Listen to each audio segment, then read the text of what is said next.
This is Larry Henry at Gambling.com. Welcome to The Edge. I'm joined by Gary Jenkins, retired Kansas City Police Department intelligence detective, who investigated the organized crime units in Kansas City back when the mob ran street rackets like illegal sports betting. These days, there's a legislative effort to approve sports betting in Missouri, and the pro sports teams are circulating a petition to take the issue right to voters and circumvent the legislature on the November ballot. Gary, before we get into what's going on these days at the legislature and with the petitions being circulated, who was Kansas City crime boss Nick Savella? And back in the Chiefs Super Bowl game in the early 70s, what was the sports betting scandal, illegal sports betting scandal, that got him into so much trouble back then? Well, thanks for having me on, Larry. Nick Savella was the boss of a real La Cosa Nostra crime family here in Kansas City. He was known all over the United States. He had the mother's milk ever since Prohibition for the Kansas City crime family has been gambling. It used to be horse racing from all over the United States, had a wire room and a whole 9 yards, and then it became sports betting, and then football. When pro football hit, that was huge. That was a ton of money. They didn't need to do anything else but have a good book in Kansas City during the 60s. And the Chiefs got to town, Katie barred the door. So he had a lot of action and a lot of people working it, all kinds of agents and sub-agents out there, parlay cards. They had the whole 9 yards. And he made a little piece of every one of that dollar, every one of those dollars that went into that.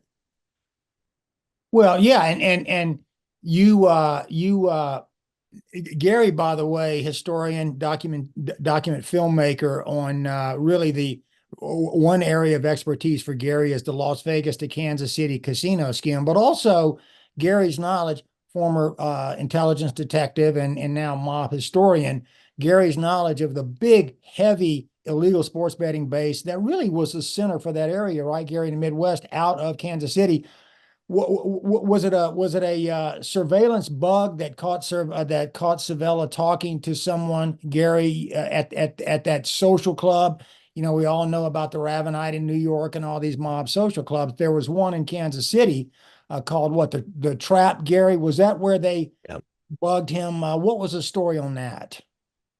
Right. They had for the Super Bowl between the Vikings and the Chiefs, they had a wiretap on that particular phone because that was the center of the sports book for Nick Savella. And he had a guy there that ran the sports book, a guy named Frank Tusa. And Frank Tusa, as the money was coming in that year, that Super Bowl year, a lot of money was going down on the Chiefs. In Kansas City, they were the heavy favorites. Emotionally, they were the favorites. I don't even remember what the spread was, but they were emotionally the favorites, and people were betting their emotions. And people that maybe didn't normally bet, there wasn't any other place to bet but with a local bookie. And so they were putting money down. And that's what happened to Nick Savella. The books got out of balance. You see, a mob bookie, the mafia doesn't bet, they don't gamble. They take an equal amount of bets on both sides, and then they take 10%, what they call the VIG, from the losers. And so the books were way out of balance. So much more money going down on the Chiefs than on the Vikings. And Tusa got nervous, and he got word to Nick, and Nick heard he was nervous. And somehow, I don't know exactly how it went down, but Nick called in on that phone, which he never did. But that seemed like it was an emergency. And so he called in on the phone, and the recorders are whirling along and recording him, and he's talking about laying it off and where's he going to do it. And Nick's like giving him instructions, and that made a case on Nick Savella as the overall boss of this sportsbook operation. He ended up doing, a few years later, he finally, after all appeals were exhausted, he did 3 years on that, which is legal today. Yeah, it's legal. That's the irony. It's legal in many states.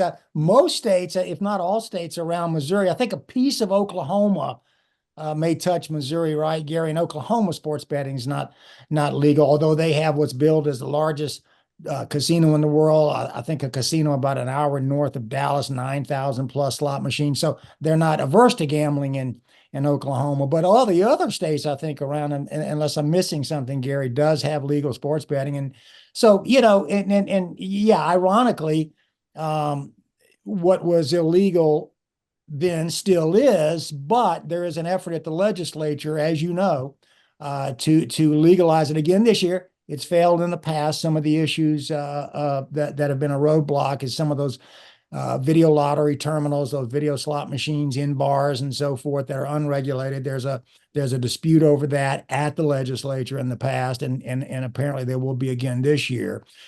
Then, if that's not successful, parallel to that, these pro sports teams in Missouri, the Chiefs, the Royals, the Cardinals, the Blues over in St. Louis, they're circulating a petition to try to just take it to voters. What's your take, Gary? Lifelong Missourian, somebody who knows the state. What do you think might happen at the legislature? And then, independent of that, how do you feel about? I know I'm asking you sort of two in a row, but how do you feel about if the public has a chance to sign this? But I think they need 170,000 plus signatures. Do you think that will get the signatures, and do you think the public would vote for it? First, the legislative effort. Do you just see it being stymied at the legislature, or how do you see that going, Gary? More than likely, and we're losing millions and millions in tax dollars over here to Kansas. People run across the state line in Kansas City and make their sports bet and go back home. And so we're losing all this tax money, but the state legislatures, they're down in Jefferson City, and the majority of them are from outstate. They control the legislature. And I had a lobbyist tell me about our state legislature. He said, these guys don't care about anything but guns and abortion. They'll vote and act on anything when it comes to guns and abortion, but nothing else seems to get through. And the one way that you can get around the state legislature, and by the way, they're trying to make it harder to do, is have a petition. That's how we got legalized marijuana. They had a petition. So to answer your second question, do I think it'll be successful? Darn right it'll be successful. As long as the legislature doesn't pass some draconian new regulations that really prohibit people from getting those signatures with money behind it, you can hire people and go out and stand at these libraries and public places, and everybody will sign a petition to legalize sports gambling, because they know that's going to be money back in their pocket, in a way, back to their local government, back to, into treatment for addiction, for gambling addiction, and going to all addiction. There's a lot of good can come out of that tax money. So there's no doubt it'll be a walkthrough. Yeah. And they're going to have to do that.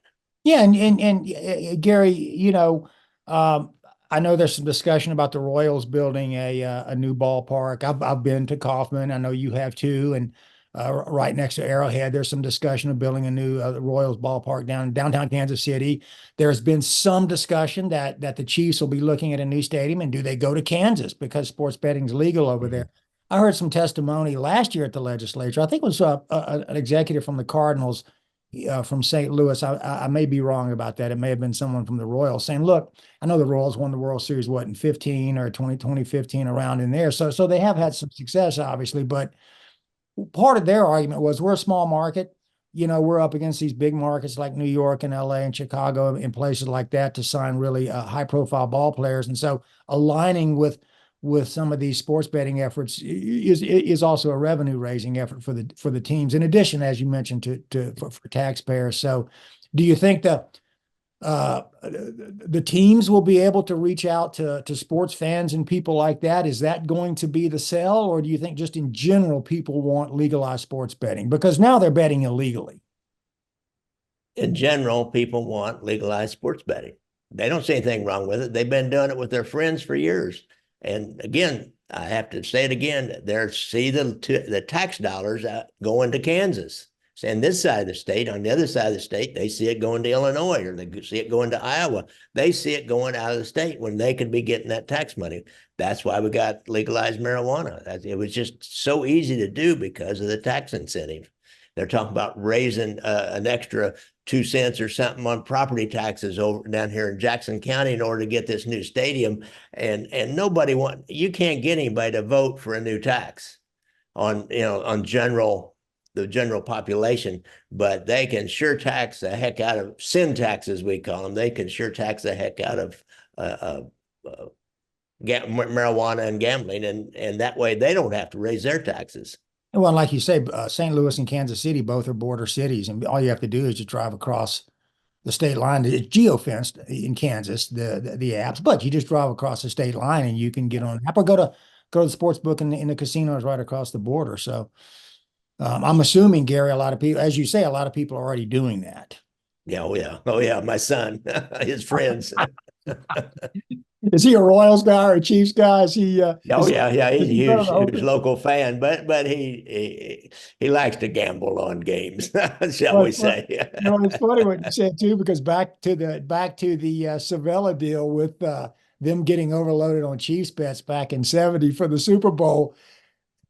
Everybody in Kansas City betting on the home team. So I'm assuming the mob had guys out all over the city collecting bets, and everybody wanted the Chiefs. I guess that was that the old Hank Stram and Lenny Dawson days and all It that. was, it was, yeah, it was. It was the heyday of the Chiefs until now. Now is the new heyday of the Chiefs. It is the new heyday. Gary, thanks for being with me. I really do appreciate it.